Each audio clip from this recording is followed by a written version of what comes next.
Kiwi. Spida Hunter from ehpfitness.com. He knows a bit about fitness. Yeah, he certainly knows, well, a thing or two. Nah, he knows heaps. It is Spida Hunter from ehpfitness.com, ehpfitness.com, and Spida Hunter on Twitter as well, twitter.com/SPIDA Hunter, all one word. G'day there, Spida. Morning, Wammo. Lovely once again to see you. And thank you kindly. It's lovely to see myself too, as I can see myself quite clearly. And I'm now kneeling on the studio floor this morning in order to get in camera shot. If you're watching the live video stream, that's up now, up at qfm.co.nz, or you can catch it on demand a little bit later as well. The reason why I'm crouching on the studio floor this morning is because I'm trying to get down low with the Swiss ball, because that's the topic today, Swiss ball. And Spider's got a big red one. I have a kind of a drab-looking grey one, unfortunately. But, mine's pink, actually, Wammo. Is it pink? Oh. It's pink. Okay, lovely. Well, it's coming through red on the video stream this morning. So, Swiss balls. It'll save my manhood. I think everyone's familiar with a Swiss ball. Everyone's encountered one at one stage. Everyone's probably bounced up and down looking all silly on a Swiss ball, like I do on a daily basis. Because I use mine to sit on in the Kiwi office. So do I, Wammo. Actually, that's what I normally sit on, and when I'm plugging away at the computer, is a Swiss ball. Fantastic seat, as we've talked about before. But today we're going to do some Swiss ball exercises in a shoebox, brother. Yeah, in a shoebox. It's about the size of each of our office. Yeah, essentially. Just while we're talking about sitting on a Swiss ball, what are your thoughts? Because I got my Swiss ball to sit on because I thought, oh well, it'll correct posture. I'll have to sit up straight. But actually, I can still slouch on a Swiss ball. It still takes actual, effort to sit up straight.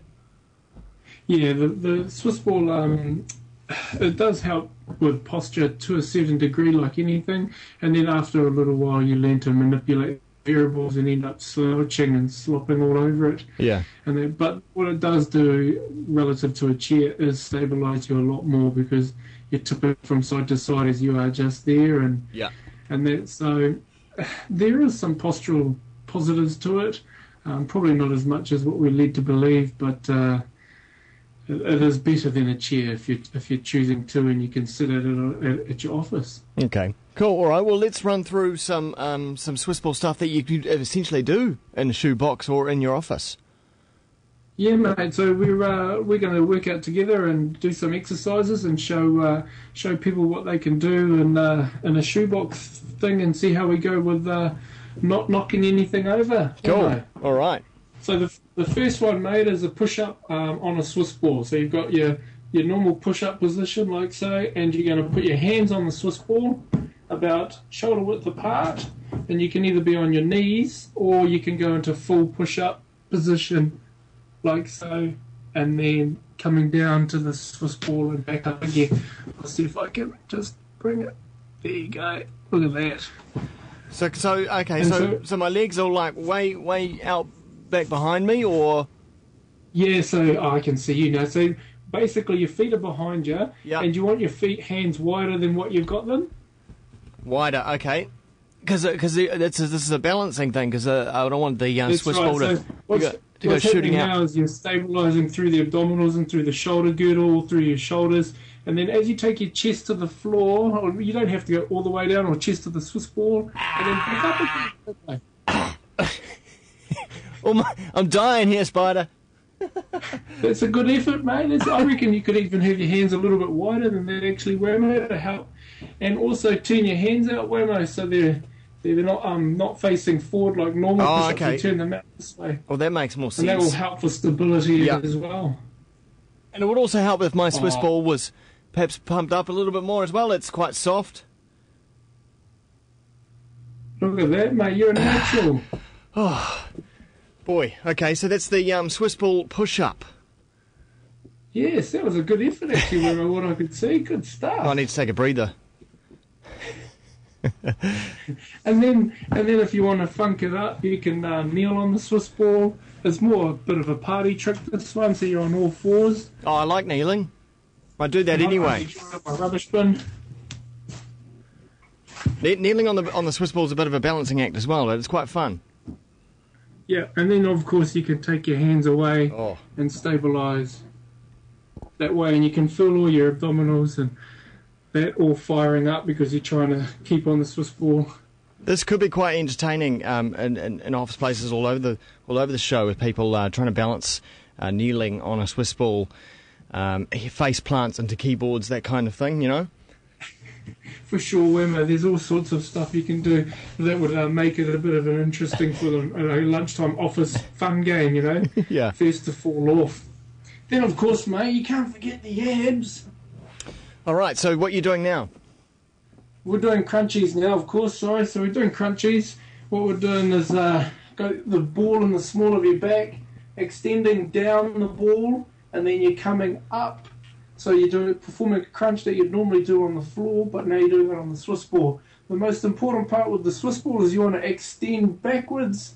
So you're going back, like almost curving to the Swiss ball, Wammo, and then you're coming up, curling up. And you try not to grab your head. You want to grab your earphones because you're not going to rip those off you, just so you don't yank on your head. And then you crunch up, mate. And you can add some twisting into it. So you go right elbow to left knee. Not literally, but just over your head. Actually, what I like rolling back on the Swiss ball with the Swiss ball on my back anyway, because you feel... I don't know, is it your lumbar opening up? I don't know what the term is, but you just feel like really kind of stretched, but probably like how people who do yoga sort of feel. Yeah, that's right, mate. You can lie on it with your stomach on the Swiss ball and just roll forward and back, so you're bouncing from your feet to your hand. Oh, good visual. What am I doing? Bloody hell. So from here, I'm hugging the Swiss ball, and then I'm just going to roll forward onto my hands, roll back onto my feet, roll forward onto my hands, roll back onto my feet. And that's a fantastic way to relax and open up the thoracic spine and lower lumbar region. That's nice. That's nice. Yeah, it is, mate. It's a warm, fuzzy one, that one. That's more like me. I can see myself doing that. So basically, hugging the Swiss ball. In that position, if you want to put the Swiss ball back into your groin, belly button region, put your hands on the floor, and you can see my feet extending up. All right, this is a great exercise. This is called reverse hypers on a Swiss ball, where you bring your heels to the ceiling and you can feel your buttocks tighten up and your lower back is working as well. And so the Swiss ball is underneath you, you're lying forward on it, and your legs are extended out the back and lifting up to the ceiling. Yeah, so you're walking, you're like hugging the Swiss ball like we just did, then you walk forward onto your hands. So you got nice and stable, so the ball's in your groin to stomach region. You got your hands on the floor, so they're fixed, they're not going anywhere. Then you bring your feet up, mate, nice and high, working the buttocks. Nice. Hey, that's plenty, I think, for people to go on with their Swiss balls in the office or wherever they are. Generally, it's creative workplaces that have Swiss balls. I find, like designers, graphic artists. Yeah, people in the yeah, that's right, mate. People that are a bit left field thinking. Yeah. But nice and out there in how they think. Yeah. So not like chartered accountants or anything. Oops. Hopefully some of that made sense. If not completely made sense, then always you can check out the video a little bit later on up on the YouTube channel up at kiwifm.co.nz on the Radio Wammo page. Spida Hunter, always a pleasure. Thanks, mates. You're welcome, brother. And check him out on Twitter as well. Twitter.com/Spida Hunter, SPIDA Hunter, one word, and ehpfitness.com. Track now from Project NRT. This here is called Displaced. Go get a Swiss ball this weekend if you haven't got one already. Nice little investment. They're not that expensive, really. $20-25. You'd be right. Yeah. Kiwi.